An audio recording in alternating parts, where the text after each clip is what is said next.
So అదే ప్రకారము మరి active pollution of political leaders ఇప్పుడున్న ఎవరైతే కన్సర్న్ పోలీసులు ఉన్నారో ప్రాపర్గా యాక్షన్ తీసుకోలేదు.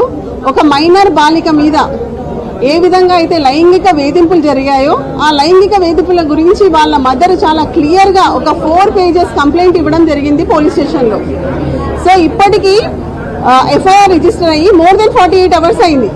మనకు అందరికీ తెలిసిందే సుప్రీంకోర్టు టైమ్ అండ్ అగైన్ చాలా గైడ్ లైన్స్ ఇచ్చారు, చెప్తూనే ఉన్నారు ఏ విధంగా మైనర్ బాలికల మీద ఒకవేళ లైంగిక వేధింపులు జరిగితే ఎలాంటి సీరియస్ యాక్షన్ తీసుకోవాలి, ఏ విధంగా ప్రొసీడ్ అవ్వాలనే ఇష్యూస్ కూడా ఉన్నాయి.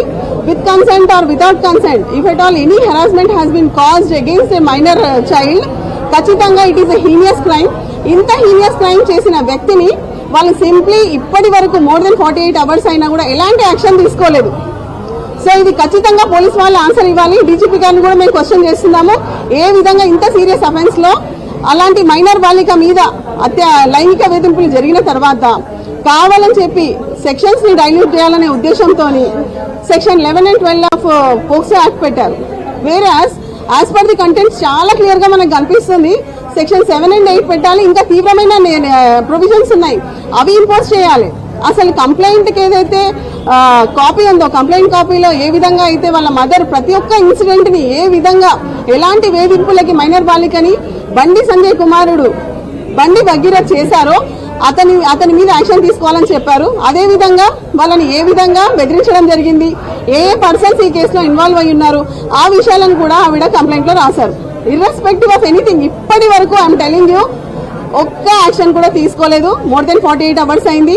మేము ఇప్పటి వరకు ఎన్నో కేసులు చూసాము. ఆల్మోస్ట్ పోక్సో యాక్ట్ ఏదైతే పెడతారో ఇంత తీవ్రమైన చట్టం అది విత్ ఇన్ 24 అవర్స్ లోపల ప్రొడ్యూస్ చేస్తారు అక్యూజ్ ని తీసుకొచ్చి. మరి ఇప్పటి వరకు ఎందుకు తీసుకురాలేదు? అండ్ మాకు రీసెంట్ తెలిసిన విషయం ఏంటంటే ఏదో విధంగా రాష్ట్రము దేశాలు దాటించాలనే ప్రయత్నాలు జరుగుతుంది. సో ఖచ్చితంగా ఎల్ఓసి కూడా ఇష్యూ చేయాలి. అలాంటిది ఏమైనా ప్రయత్నం జరుగుతుందేమో. మరి హోంశాఖ యొక్క సహాయ మంత్రి బండి సంజయ్ గారు కూడా పర్సనల్ గా దీన్ని తీసుకోవాల్సిందే. ఆయన హోమ్ మినిస్టర్, ఆయన సెంట్రల్ హోమ్ మినిస్టర్ ఉన్నారు. సో ఆయన సహాయక మంత్రిగా ఏదైతే బాధ్యతలు చేపట్టారో మరి రాష్ట్రంలో ఒకవేళ తన కుమారుడే ఈ విధంగా చేసినప్పుడు తన చర్యలు ఏంటి? ఎలాంటి ఎవరైనా కూడా చట్టం ముందు నేరస్తుడే అవుతాడు. ఖచ్చితంగా యాక్షన్ తీసుకోవాలి వాళ్ళు ఎవరైనా సరే. మరి ఇప్పటి వరకు ఆయన తరఫు నుంచి ఆయన ఏం సపోర్ట్ చేసిండు పోలీసు వాళ్ళకి, ఏ విధంగా ఇప్పటి వరకు ఆ పర్సన్ అక్యూజ్డ్ పర్సన్ కోర్టులో రిమాండ్ చేయలేదు. సో ఈ విషయాలన్నిటి కూడా చెప్పాల్సిందే. ఖచ్చితంగా డైల్యూట్ చేయాలనే ఉద్దేశంతో ఏదైతే సెక్షన్ ఆఫ్ లాని తగ్గించి చాలా చిన్న నేరానికి సంబంధించింది అన్నట్టుగా స్టేషన్ బెయిల్ ఇవ్వాలనే ఉద్దేశంతో section 11 and 12 of POCSO act పెట్టడం జరిగింది. ఈవెన్ బిఎన్ఎస్ యాక్ట్ ప్రకారం కూడా చాలా సింపుల్ సెక్షన్స్ పెట్టారు. సో అది కూడా చాలా తప్పు. మీరు అందరు కూడా ఒకవేళ కంప్లైంట్ కాపీ నేను మీకు అందరు కూడా సర్వ్ చేస్తాను, మీరు చూడండి. ఆ కంప్లైంట్ లో ఉన్న ప్రతి ఇష్యూ ఒకవేళ చూస్తే it is very much serious offence. అలాంటి అఫెన్స్ ఒకవేళ అయినప్పుడు మరి ఏ విధంగా చర్యలు మిగతా వాళ్ళ మీద తీసుకుంటారో అదే విధమైన చర్యలు ఇక్కడ కూడా తీసుకోవాలి. అలా ఎస్కేప్ అవడానికి లేదు. మరి రాష్ట్ర హోమ్ మినిస్టర్ గారిని కూడా మరి రేవంత్ రెడ్డి గారే ఇప్పుడు హోమ్ మినిస్టర్ గారు కూడా కాబట్టి ఆయన దాంట్లో ఆ శాఖ కూడా ఆయనకే ఉంది. మరి ఖచ్చితంగా ఈ విషయంలో తను ముందుకు రావాలి. ముందుకు వచ్చేసి మరి మరి ఒక కేంద్ర హోంశాఖ, సహాయక హోంశాఖ అందరూ కలిసి ముందుకు వచ్చి ఖచ్చితంగా తీవ్రంగా ఈ విషయంలో కఠిన చర్యలు ఉండేటట్టు చూడాలి. ఏమంటారు, ఎంత ప్రభావితమైన పర్సన్స్ ఉన్నా కూడా ఎట్టి పరిస్థితుల్లో పోక్సో యాక్ట్ లో ఎవరికి కూడా క్షమాపణ లేదు. ఖచ్చితంగా వాళ్ళ మీద యాక్షన్ తీసుకోవాల్సిందే. సో మహిళా కమిషన్ కూడా మేము ఈరోజు చెప్పాము, ఏ విధంగా అట్లీస్ట్ ఈ విషయంలోనైనా ఒక ఎంక్వైరీ కమిషన్ ని అపాయింట్ చేయమని చెప్పాము. అదే విధంగా సమన్ చేయమని చెప్పాము పోలీస్ అధికారులని. ఎందుకు వాళ్ళు ఇప్పటి వరకు ఎలాంటి చర్యలు తీసుకోలేదు? నాట్ ఈవెన్ 161 స్టేట్మెంట్స్ కూడా రికార్డ్ కాలేదు ఇప్పటి వరకు. వాళ్ళ ఇమీడియట్ బాధ్యత ఏంటి? విక్టిమ్ గర్ల్ ని మెజిస్ట్రేట్ ముందు హాజరుపరచాలి. ఇప్పటి వరకు హాజరుపరచలేదు. ఆమెతో ఇంకా ఎలాంటి తీవ్రమైన లైంగిక వేధింపులు జరిగాయి అవి కూడా అడగాలి, అది కూడా జరగలేదు. మరి ఎందుకు జరగట్లేదు అనేది పోలీసు వారు ఖచ్చితంగా బాధ్యత వహించి వీటన్నిటిని కూడా త్వరితగతిన వాళ్ళు సాల్వ్ చేయాలి. ఇష్యూని ఖచ్చితంగా అతన్ని రిమాండ్ చేయాలని చెప్పేసి మేము డిమాండ్ చేస్తున్నాం. లిటరల్లీ మీరు చూస్తే మీరు మంచి క్వశ్చన్ అడిగారు బ్రదర్. ఏ విధంగా హనీ ట్రాప్ అవుతుంది మీరు చూసారా? 8th రోజు వాళ్ళ పేరెంట్స్ పొద్దున్న నుంచి వెళ్ళి వాళ్ళ మదర్ కంప్లైంట్ ఇవ్వడానికి వెళ్తే వాళ్ళని పేట్ బషీరాబాద్ పోలీస్ స్టేషన్ లో వెయిట్ చేపించి కరీంనగర్ 2 టౌన్ పోలీస్ స్టేషన్ లో వాళ్ళకి అగెయిన్స్ట్ గా మైనర్ బాలిక మీద ఎక్స్ట్రాక్షన్ సెక్షన్ పెట్టాడు. అందులో అతనే you just see the complaint contents లో చాలా క్లియర్ గా అర్థమవుతుంది. ఇండైరెక్ట్లీ ఈజ్ ఓన్లీ అగ్రీయింగ్ అతనికి మైనర్ బాలికకు ఉన్న ఇష్యూస్ ఏంటనేసి. సో సింప్లీ ఒక మైనర్ బాలికని హనీ ట్రాప్ అని చెప్పేసి అలాంటి ఒక అంటే తప్పుడు ఆరోపణ చేసుకుంటూ ఆ అమ్మాయి మీద చాలా తీవ్రమైన సెక్షన్ 308 క్లాస్ 5 10 సంవత్సరాల జైలు శిక్ష పడే సెక్షన్ ఏమో మైనర్ బాలిక మీద పెడతారు. మీకు నచ్చితేనేమో అట్లా, మీకు నచ్చకపోతే ఇట్లా. తీవ్రమైన నేరం చేసి తీవ్రంగా లైంగిక వేధింపులకు గురి చేసిన మైనర్ బాలిక మీద తీసుకుపోయి కరీంనగర్ 2 టౌన్ పోలీస్ స్టేషన్ లోనేమో మీరు పెట్టే సెక్షన్ ఏంటి? 308 క్లాస్ 5 పెడతారా? హనీ ట్రాప్ అంటారా? ఏ విధంగా honey trap? What about this case then? Intentionally ఇలా డైల్యూట్ చేస్తే మటుకు సహించేది లేదు.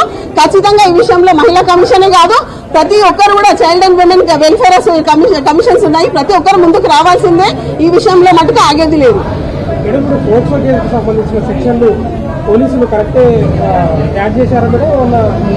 అదే చెప్తున్నాను, మేము అదే చెప్తున్నాం కదా. లేదు, యాజ్ పర్ కంప్లైంట్ ఏదైతే ఉందో సెక్షన్ 7 and 8 అట్రాక్ట్ అవుతుంది. అది కాకుండా సెక్షన్ 10 and 11 and 12 పెట్టారు. That is nothing, only harassment అంటున్నారు. వేరే ఏ విధంగా అమ్మాయిని ఎక్కడెక్కడ ఎన్నిసార్లు అమ్మాయిని ఎక్కడ తీసుకెళ్లి ఏ విధంగా లైంగిక వేధింపులకు గురి చేశారనే విషయాన్ని మటుకు కంప్లీట్ గా డైల్యూట్ చేయాలనే ప్రయత్నం జరిగింది. మీరు కంప్లైంట్ కాపీ చదవండి, మీకే అర్థమవుతుంది ఏ విధంగా చిన్న పిల్లని మైనర్ బాలికని ఏ విధంగా హెరాస్ చేయడం జరిగింది అనేది అర్థమవుతుంది. కేసు నమోదైన 24 గంటల్లోపే అరెస్ట్ చేయాలి, ఎందుకంటే అక్యూజ్డ్ బెదిరించే అవకాశాలు ఉంటాయి. మరి ఎందుకు చేయలేదు? లోపల ఏమైనా చర్చలు నడుస్తా ఉన్నాయా? ఇప్పుడు అదే ఏదో విధంగా ఇప్పుడు tampering of witness is very biggest crime in the eyes of law. Actual గా ఏ విధంగా కూడా కంప్లైంట్ ని కానీ విట్నెసెస్ ని కానీ వాళ్ళ ఎవిడెన్సెస్ ని ట్యాంపర్ చేయడానికి వీల్లేదు. కానీ ఇక్కడ ప్రయత్నం అంతా ఏం జరుగుతుందంటే బ్యాక్ ఆఫ్ ది సీన్ ఏదో విధంగా కాంప్రమైజ్ లేకపోతే ఒత్తిడి గురి చేసో చేయాలని చూస్తున్నారు. మాకు ఈ విషయం కూడా తెలిసింది. రీసెంట్ గా బండి సంజయ్ గారిని ఎప్పుడైతే వెళ్ళి వాళ్ళ మదర్ ఇట్లా మీ అబ్బాయి ఇలా చేశాడని చెప్తే, నీకు తెలియదు నా కోసం నన్ను ఎప్పుడైతే ప్రెసిడెంట్ పోస్ట్ నుంచి తీసేశారో అప్పుడు నా కోసం 8 మంది సూసైడ్ చేసుకున్నారు. సో నీకు ఇప్పుడు అర్థమై ఉంటది నేను ఏ విధంగా ఎంత అంటే ఇన్ఫ్లుయెన్స్డ్ పర్సన్ అనేసి మీకు అర్థమై ఉంటది అనేసి కూడా ఆ అమ్మాయి యొక్క తల్లికి ఇలా ఈ విధంగా బెదిరించడం జరిగిందంట.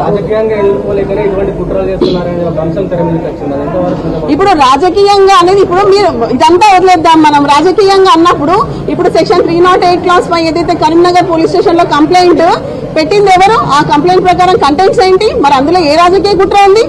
వెళ్ళింది ఎవరు అంటే నీకు తెలుసు. ఇక్కడ పోలీస్ స్టేషన్కి వెళ్ళి పేట్ బషీరాబాద్ పోలీస్ స్టేషన్ లో నీ మీద కంప్లైంట్ పడింది అనగానే పోలీసులు వాళ్ళకి ఇన్ఫర్మేషన్ ఇస్తారు. సో హయ్యర్ అఫీషియల్స్ ఎవరైతే ఉన్నారో పోలీస్ వాళ్ళు వెళ్ళేసి కరీంనగర్ 2 టౌన్ పోలీస్ స్టేషన్ లో సాయంత్రం 5 గంటలకేమో ఆ అమ్మాయికి అగేన్స్ట్ గా మైనర్ బాలికని ఏమని పెడతారా? ఎక్స్ట్రాక్షన్ సెక్షన్ పెట్టారు. 5 కోట్లు డిమాండ్ చేస్తే నేను 50,000 ఇచ్చానని చెప్పేసి. ఏ విధంగా మరి ఇది ఏ రాజకీయ పరంగా అతను బుక్ చేసిండు మరి? సో అతని own case establishes that he has committed offence, he has committed heinous offence under POCSO act. 2 minutes.